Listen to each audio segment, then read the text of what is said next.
Good evening guys. Eto tayo maglalakbay, andito tayo sa Batangas.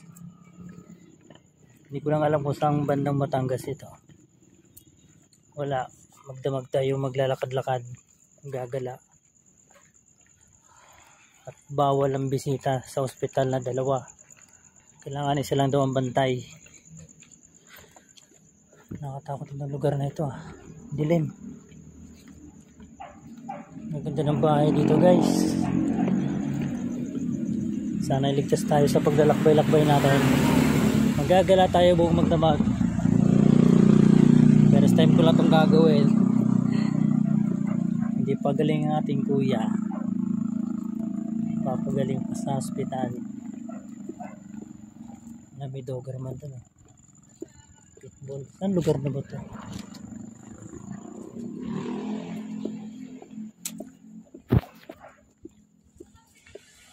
Birthday na sa galaan, nasa ospital. Okay lang guys, basta gumaling yung ating brother, yun ang mahalaga, yun ang ating pinagdarasal. Para sa mga mabait at ang mga tao dito, wala nga masyadong tambay.